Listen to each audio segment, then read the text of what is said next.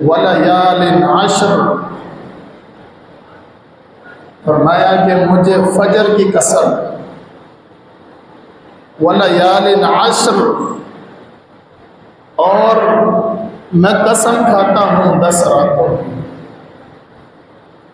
میں قسم کھاتا ہوں 10 راتوں کی۔ اب ذرا اس کے معنی پر اگر غور کریں کہ قسم کھانے والی ذات کون سی؟ یہ قسم رب کائنات کھا رہے ہیں۔ رب کائنات فرماتے ہیں مجھے فجر کی قسم، مجھے 10 راتوں کی قسم۔ اور میرے بھائیوں، جس کی قسم اللہ تبارک و تعالیٰ کھائے تو اس چیز کی کیسی اہمیت ہوگی، اس کی عظمت، اس کی شان، اس کا مقام کیا ہوگا۔ وَلَيَالٍ عَشْرٍ، 10 راتوں کی قسم کھائی۔ اب ذہن میں آتا ہے کہ بھئی 10 راتیں کون سی جن کی اللہ تعالیٰ نے قسم کھائی، تو وہ 10 راتیں کون سی ہیں؟ جمہور مفسرین جو ہیں ان کا موقف یہ ہے کہ یہ جو 10 راتیں ہیں یہ عشرہ ذی الحجہ کی 10 راتیں ہیں۔ ابھی 8-9 دن کے بعد ذی الحج کا مہینہ شروع ہونے والا ہے، اس کی جو 10 راتیں ہیں ان کی قسم جمہور مفسرین کے نزدیک یہ جو 10 راتوں کی قسم اللہ تبارک و تعالیٰ نے کھائی ہے، یہ عشرہ ذی الحجہ کی جو 10 راتیں ہیں ان کی قسم ہے۔ اور امام اور بہت سارے امام ہیں، محدثین ہیں، ان کا یہی موقف ہے کہ یہی 10 راتیں ہیں۔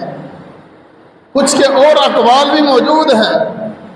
تفسیر ابن کثیر کے لکھنے والے امام ابن کثیر، انہوں نے بھی اپنی تفسیر میں اسی قول کو راجح قرار دیا ہے کہ ان 10 راتوں سے مراد عشرہ ذی الحجہ کے جو شروع کے جو 10 دن ہیں ان کی جو 10 راتیں ہیں ان سے مراد ہو ہے۔ تو اب یہ مسئلہ تو حل ہو گیا کہ یہ راتیں یہ عشرہ ذی الحجہ کی ہیں، تو اس سے یہ پتہ چلتا ہے کہ ان راتوں کی، ان ایام کی اللہ تبارک و تعالیٰ کے ہاں بڑی عزت ہے، بڑا مقام ہے۔ یہ جو 10 راتیں ہیں جس کی رب کائنات قسم کھاتے ہیں، والفجر، مجھے فجر کی قسم ہے، وَلَيَالٍ عَشْرٍ، مجھے 10 راتوں کی قسم ہے۔ تو میرے بھائیو، پیارے پیغمبر جناب محمد رسول اللہ صلی اللہ علیہ وسلم نے ارشاد فرمایا، افضل ایام الدنیا ایام العشر، یعنی عشر ذی الحجہ۔ پیغمبر علیہ السلام فرماتے ہیں کہ جو سب سے زیادہ فضیلت والے جو دن ہیں، عظمت والے جو دن ہیں، وہ عشر ذی الحجہ کے 10 دن ہیں۔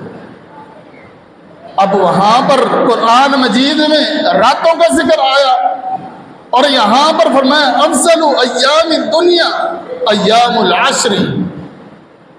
آپ صلی اللہ علیہ وسلم نے فرمایا کہ سب سے زیادہ جو فضیلت والے دن ہیں وہ عشرہ ذی الحجہ کے 10 دن ہیں۔ عشرہ ذی الحجہ کے 10 دن ہیں۔ اب صحابہ نے جب یہ سنا تو سوال کر لیا، قیلا ولا مثلہن فی سبیل اللہ۔ اب صحابہ نے جہاد کے بارے میں، جہاد کا مقام، جہاد کا مرتبہ، جہاد کی شان، یہ سارے صحابہ نے سنی ہوئی تھی کہ جہاد کیسا عمل ہے۔ تو جہاد، مجاہد، ان کی بڑی حیثیت ہے، بڑا مقام ہے، یہ بہت چوٹی کے اعمال ہے۔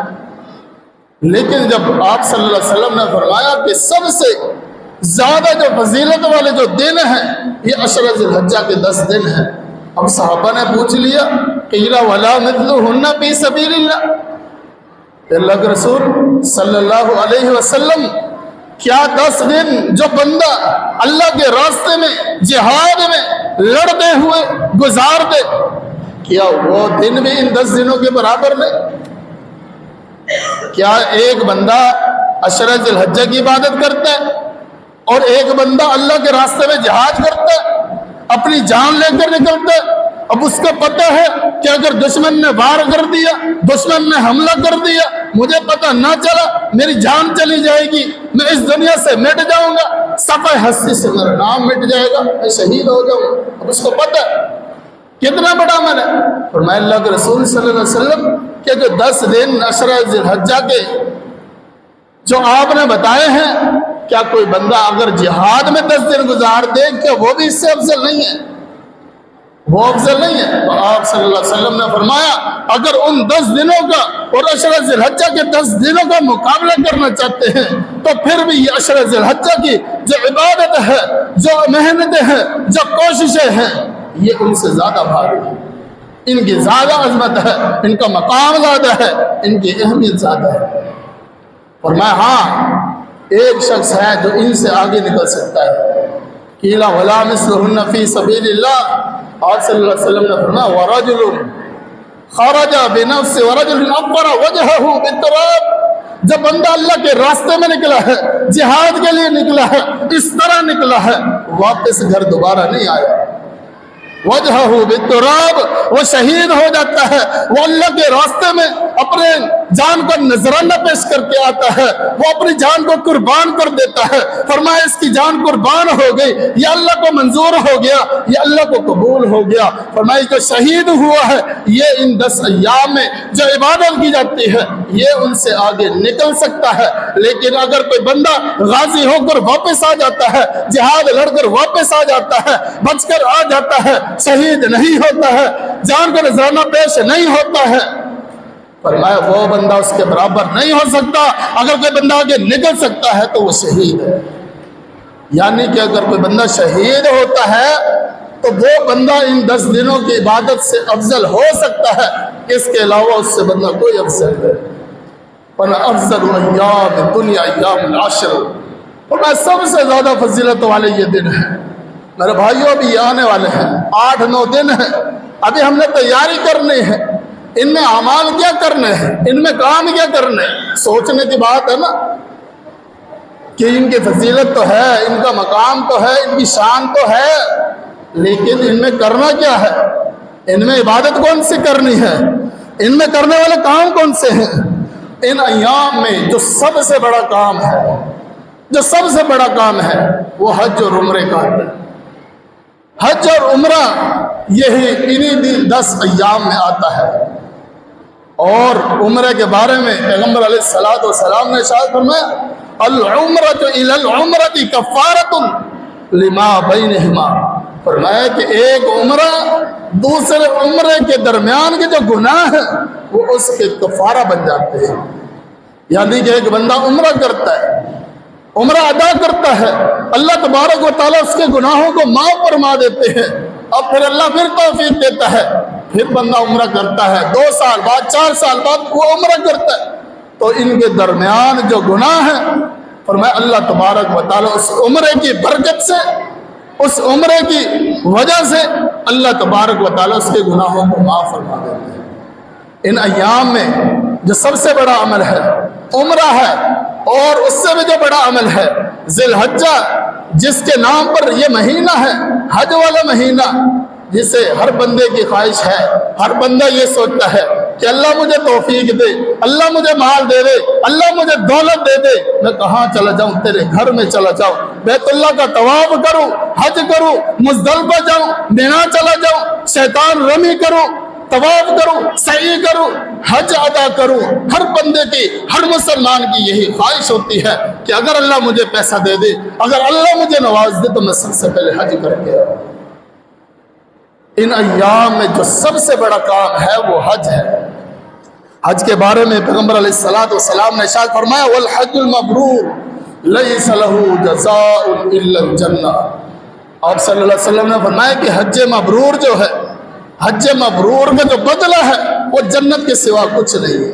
یعنی کہ وہ حج مبرور اس حج کو کہتے ہیں جو حج قرآن اور حدیث کی روشنی میں اللہ اور اس کے رسول کے فرمان کے مطابق گناہوں سے بچتے ہوئے، نافرمانیوں سے بچتے ہوئے عین سنت کے مطابق جو بندہ حج کرتا ہے اسے حج مبرور کہتے ہیں۔ اور جو حج مبرور کرتا ہے، حج مبرور اس نے ادا کر دیا، فرمایا اللہ تبارک و تعالیٰ کہ ہاں اس کا جو بدلہ ہے، اس کی جو جزا ہے وہ جنت ہے۔ دعا کریں اللہ تبارک و تعالیٰ ہمیں حج جیسی سعادت کی توفیق عطا فرمائے۔ اللہ تبارک و تعالیٰ ہمیں بھی اپنے گھر میں، مکے میں، مدینے میں، اللہ تبارک و تعالیٰ اپنے ان شہروں میں اللہ تبارک و تعالیٰ ہمیں بھی جانے کی توفیق عطا فرمائے۔ بڑی سعادت کی بات ہے میرے بھائیوں، جو بندہ پیسے خرچ کر کے، جو اللہ کی رضا کی خاطر، ان الصفا والمروہ من شعائر اللہ، فرمائی جو صفا اور مروہ ہے یہ اللہ کی نشانیاں ہیں۔ فمن تطوع خیرا فهو خیر اللہ، فرمایا کہ جس کے پاس پیسہ ہو، وصوم رمضان وحج البیت، فرمایا کہ اللہ تبارک و تعالیٰ نے اگر حیثیت دی ہے تو اس کا حج ادا کرے، حج ادا کرے۔ حج کا یہ جو فریضہ ہے میرے بھائیوں، یہ فرض ہے اس بندے پر فرض ہے جو صاحب حیثیت ہے، جس کے پاس اتنا مال ہے، جو سفر کر سکتا ہے، جو اخراجات کو پورا کر سکتا ہے۔ اگر وہ بندہ حج نہیں کرتا، پیسہ ہے، مال بھی ہے، دولت بھی ہے، حج اس لیے نہیں کرتا کہ میرا 10 لاکھ لگ جائے گا، میرا 12 لاکھ لگ جائے گا، میرے اتنے پیسے کم ہو جائیں گے، تو میرے بھائیوں وہ گناہگار ہوتا ہے۔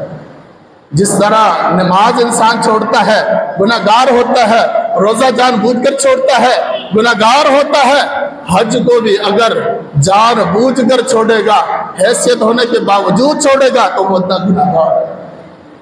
اللہ تبارک و تعالیٰ پوچھیں گے، اللہ سوال کریں گے کہ تیرے پاس پیسے تھے، یہ حج فرض ہے، لیکن جن کی حیثیت نہیں ہے، جن کے پاس پیسہ نہیں ہے، ان پر فرض نہیں ہے۔ اگر ان کے پاس حیثیت آ گئی، ان پر بھی فرض ہو جائے گا۔ تو اس عشرے میں جو سب سے بڑا کام ہے وہ حج ہے، اور قربانی کے بارے میں ابھی میں بات نہیں کرتا۔ اس کے بعد دوسرے نمبر پہ جو عمل آتا ہے وہ ہے روزہ۔ پیغمبر علیہ السلام نے ارشاد فرمایا نفلی روزہ، ما من عبد یصوم یوما، فرمایا کہ جو بندہ اللہ کی رضا کی خاطر ایک روزہ رکھتا ہے، اپنے آپ کو بھوکا رکھتا ہے، اپنے آپ کو پیاسا رکھتا ہے، فرمایا کہ اللہ تبارک و تعالیٰ اس کے چہرے کو وجہہ عن النار 70 خریفا، فرمایا اللہ تبارک و تعالیٰ اس بندے کے چہرے کو، اس بندے کو جہنم سے 70 سال کی مسافت تک دور کر دیتا ہے۔ اللہ اکبر۔ ایک روزہ جب انسان رکھتا ہے، نفلی روزہ رکھتا ہے، فرمایا اس روزے کی وجہ سے، اس عبادت کی وجہ سے، یہ عام دنوں میں بھی یہی فضیلت ہے۔ یہی نہیں کہ عشرہ ذی الحجہ میں تو جتنے بھی اعمال، نیک اعمال ہیں، اچھے اعمال ہیں، جو بھی عبادات ہیں، جتنے بھی کی جائیں وہ کم ہیں۔ جتنا زیادہ کریں اتنا اچھا ہے، اتنا بہتر ہے۔ لیکن میرے بھائیوں، یہ جو فضیلت ہے، جو بندہ ایک روزہ رکھتا ہے، نفلی روزہ رکھتا ہے، اللہ تبارک و تعالیٰ اسے جہنم سے 70 سال کی مسافت تک اسے دور کر دیتا ہے۔ ایک طرف جہنم ہے، 70 سال کی مسافت تک ایک بندہ سفر کرتا رہتا ہے، 70 سال تک جب پہنچے گا تو پھر وہ جہنم کے پاس پہنچے۔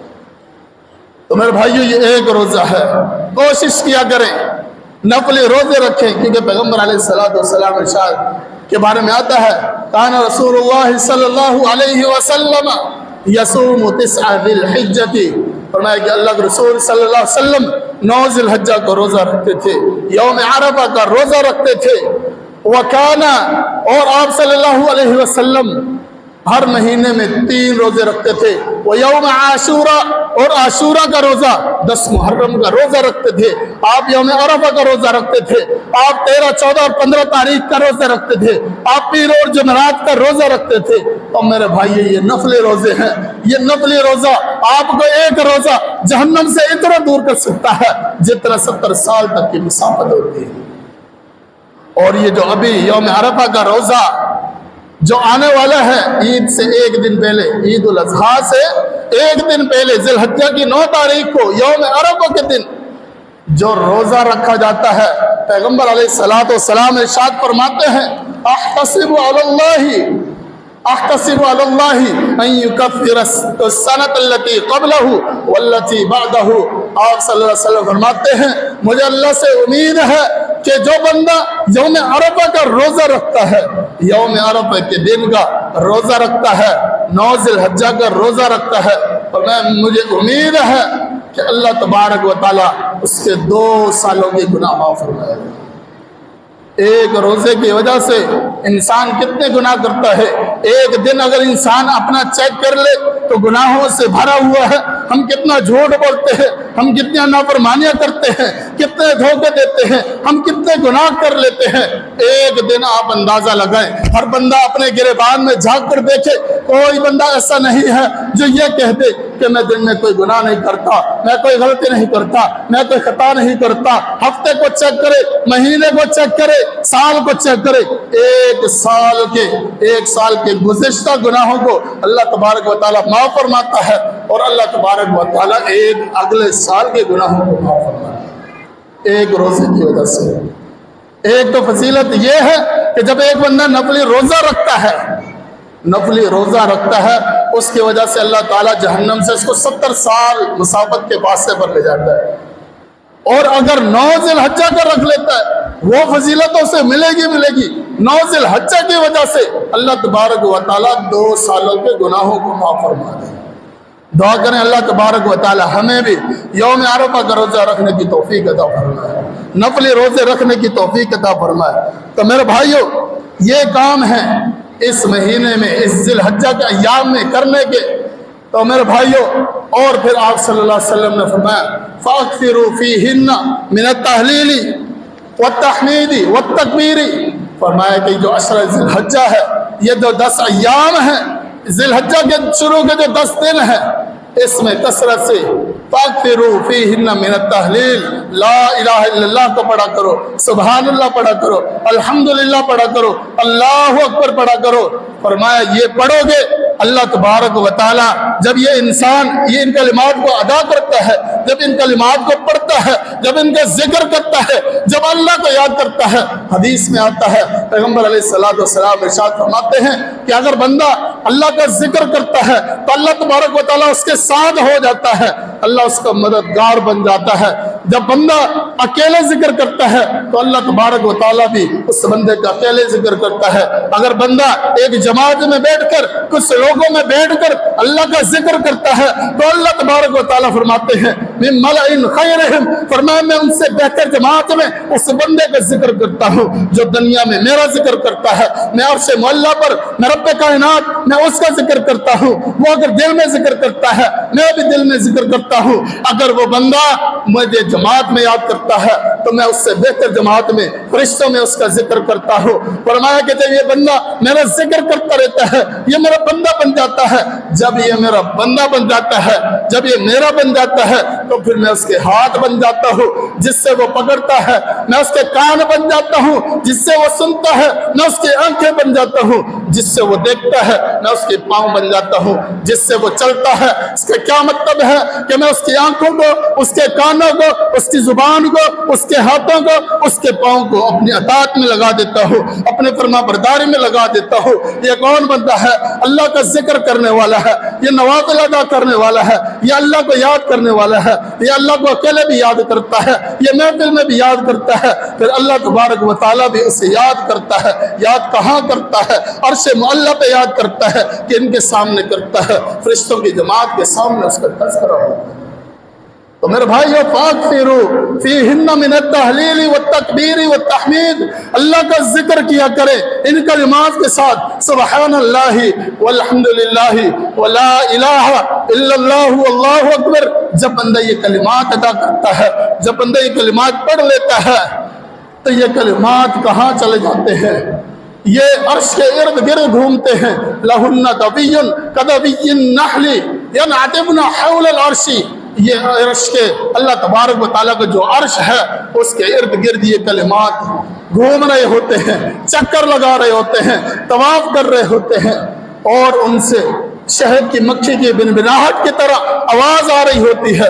آواز میں کیا نام ہوتا ہے، کیسے آواز ہوتی ہے، ذکر کس کا ہوتا ہے، عرش کے چکر لگ رہے ہیں، نام کس کا ہے، تذکرہ کس کا ہو رہا ہے، کس کی باتیں ہو رہی ہیں۔ حدیث میں آتا ہے پیارے پیغمبر جناب محمد رسول اللہ صلی اللہ علیہ وسلم فرماتے ہیں تذکروا بصاحبها، فرمایا جس بندے نے ان کلمات کو پڑھا تھا، فرمایا بنبناہٹ کی آواز میں اس بندے کا نام ہوتا ہے، اس کا ذکر ہوتا ہے۔ یا اللہ کے عرش کے سائے، اللہ کے ارد گرد، اللہ کا جو عرش ہے اس کے ارد گرد چکر لگاتے ہوئے بن بناہٹ میں جو آواز ہوتی ہے اس بندے کا ذکر ہوتا ہے۔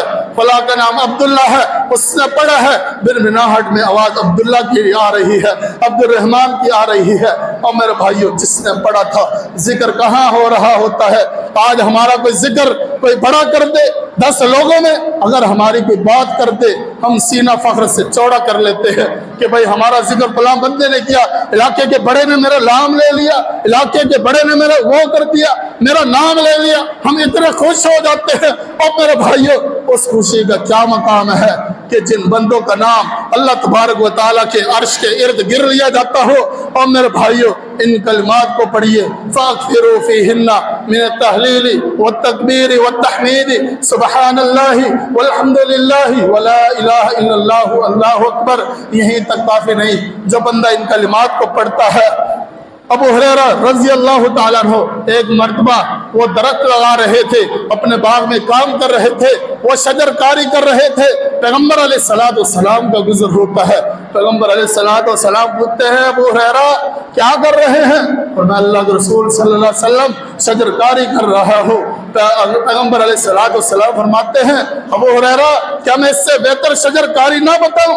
شجر کاری کہتے ہیں درخت لگانے کو، وہ درخت لگا رہے تھے، فرمایا کہ میں اس سے بہتر شجر کاری آپ کو نہ بتاؤں؟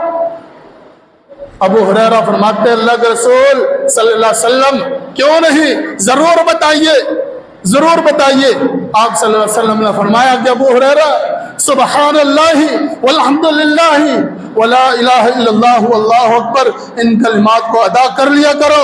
ایک کلمہ پڑھو گے ایک درخت تمہارے نام کا جنت میں لگ جائے گا، جنت میں تمہارا درخت لگ جائے گا۔ اتنا بڑا درخت ہوگا، اتنا بڑا درخت ہوگا، کئی سال کی مسافت تک اگر بندہ سفر کرتا چلا جائے، تیز ترین گھوڑا لے کر، تیز ترین سواری لے کر چلا جائے، کئی 100 سال کے بعد اس کی ایک ٹہنی بھی نہیں کراس کر سکتا۔ فرمایا کہ ابو ہریرہ اس سے بہتر شجرکاری کیا ہے؟ فرمایا سبحان اللہ، اگر بندہ سبحان اللہ پڑھتا ہے، سبحان اللہ کی وجہ سے اس کے نام کا ایک درخت لگ جاتا ہے۔ اور میرے بھائیو، درخت کے نیچے جگہ جو ہوتی ہے وہ بھی اسی مالک کی ہوتی ہے جس کا درخت ہوتا ہے۔ تو میرے بھائیو، یہ ذکر ہے۔